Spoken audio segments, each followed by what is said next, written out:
The Michigan NCAA investigation. The road has gotten a little bit more windy since the last time we spoke. So since the last time we had a show, Michigan did something that many programs have done before. They self-imposed sanctions. Admirable. Well, hold on. So self-imposing sanctions is not new. This tactic is kind of new. They looked at the schedule and they said, all right, here's our wrist. We're going to slap it, but not in week 1 or week 2. We're going to suspend our head coach, but wait for it.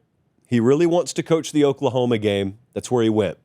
So we're going to wait until week 3 and week 4. That's what we're going to suspend him.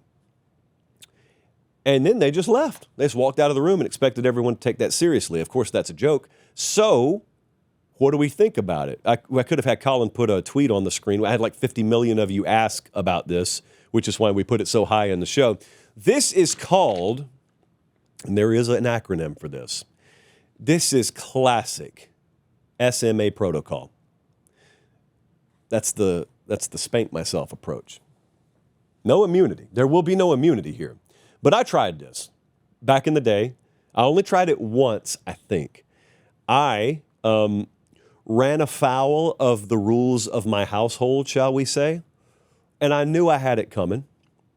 I knew once my dad got home, it wouldn't be pretty for me.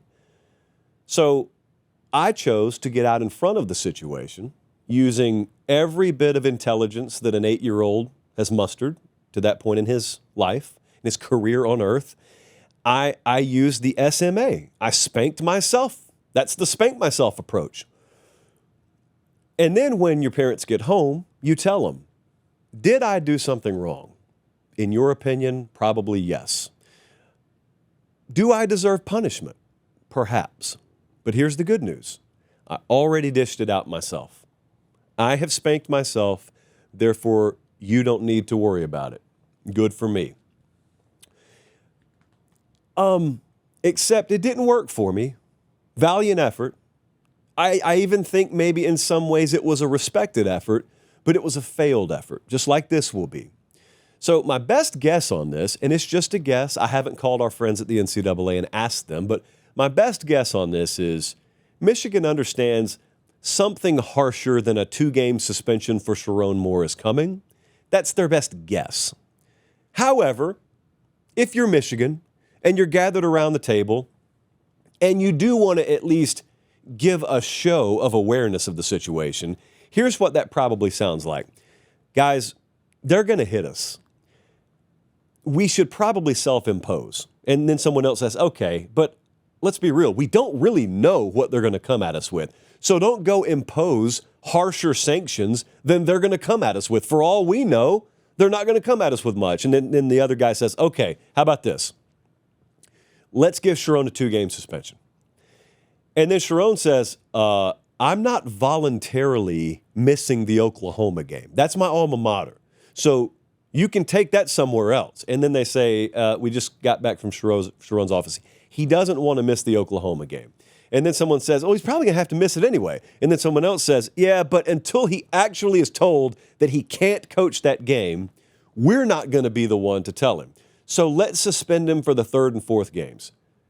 At that point, someone should have said, isn't one of those a conference game on the road? But apparently no one said that. So that's what they went with. They went with the 2-game suspension weeks 3 and 4. And the logic there is the NCAA is probably going to come in with harsher penalties than this. But on the, hey, quick timeout. Check and see if you're subscribed to the channel. If you're not, make sure you do. It's free. It doesn't obligate you or sign you up for anything. It just helps us keep the channel free. All right, back to the show. The off chance that they don't, and they accept this as punishment enough, on the very off chance that that's the case, let's make sure he misses the games that we want him to miss, or we're okay with him missing. That's my best guess on the logic there. But my stance is what's been called into question. My good sound judgment on this has been called into question because I have, believe it or not, many friends who are Ohio State fans. I know. Grew up in Columbus, Georgia, but a lot of the folks in Columbus, Ohio have my number. And so they've been telling me from the beginning, you've got this wrong. You've got this wrong. They're going to get hammered. Michigan's going to get going to get nailed on this, and you're just wrong. You got a bad read on it. And they're still telling me that. Now they've turned the volume up louder, and they're screaming that at me. So am I ready to go on the show tonight and admit that my stance has changed? Not really. Not really. Although I'll admit the storm clouds on the horizon look a lot darker than they did a month or two ago outside of certain message board threads. And I'll admit that. It does look a little bleaker today. But my core stance has been that I just don't know how sharp the teeth are at NCAA headquarters anymore. So that does not mean that I don't think measures are going to be taken or punishment's going to be handed down. I've more been about the kind of punishment that they're capable of handing down. So let me be very clear. There's some punishment that I think is legit, and there's some punishment that's just aesthetic. It's just kind of, it's a scalp that you can put on the wall, but it really doesn't hurt anybody. Now, some of you may disagree with me on this. So if they fine Michigan $50 million, it hurts Michigan, but it really doesn't hurt any of the players or any fans. No one really cares. Michigan's got that kind of money stowed away for a rainy day and then some. So if that's it, which I expect it to be, I expect there to be a large fine here. That's one thing. Frankly, I don't care about that. If there are show causes for coaches, which I fully expect there to be, and I think there already have been, okay. If there were coaches that were involved in nefarious activities and they broke the rules, okay. And that could be Sharon Moore for all we know. We'll see. That would impact Michigan, but it's still not some death blow to Michigan. Even if they were to give Sharon Moore an extended show cause, even if Sharon Moore lost his job here, it's a big blow to Michigan.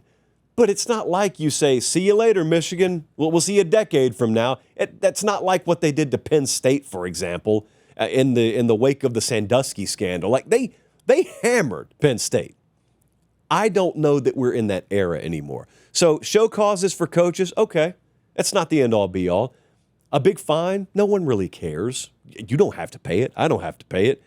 Vacating wins is where I argue with people a lot because I couldn't care less about vacated wins.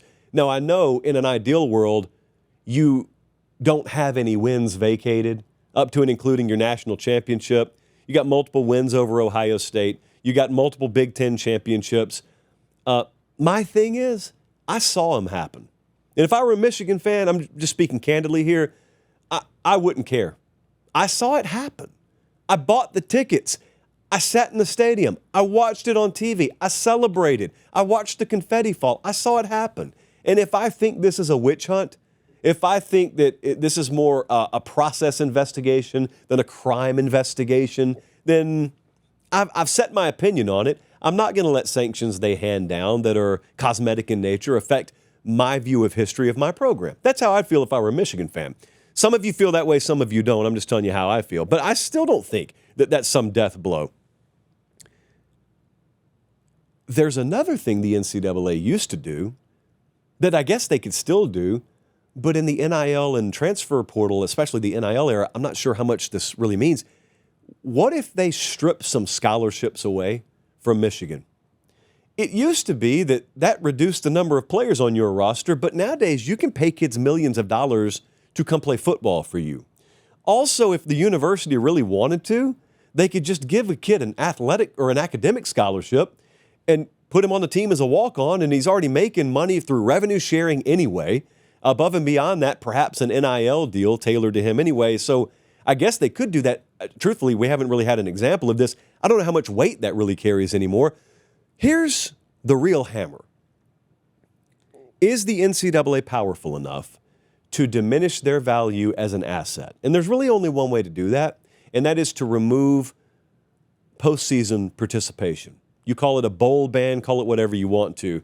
Are there multi-year bowl bans for major programs that are still on the table as a punitive measure that the NCAA can take? I'm flat out telling you I'd have to see it to believe it. That's my whole stance on the Michigan thing. If they do that, then I wouldn't say I'd be pleasantly surprised. It's not like I'm rooting for it, but I'd look at it and I'd say, all right, I was wrong. That's where I'd be wrong. Any of that other stuff I halfway expected.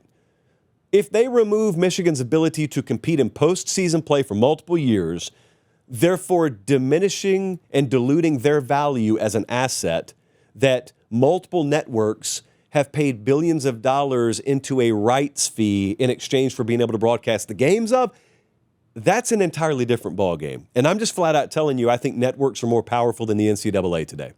Have been for a while. And I think over their dead body, they're going to let an institution whose authority is sort of bygone in nature anyway, like the NCAA, come in and say, yeah, we know you paid all this money to broadcast Michigan games, but we're going to hand out a punishment that sort of deludes their value as an asset. I don't think it'll happen. I haven't thought it will happen. I still don't think it will happen. If I'm wrong, I'm wrong. In fact, that's what I wrote on this piece of paper. I could be wrong. I don't know. I'm not as smart as folks on Ohio State message boards. I don't know. I know you guys do. I don't know.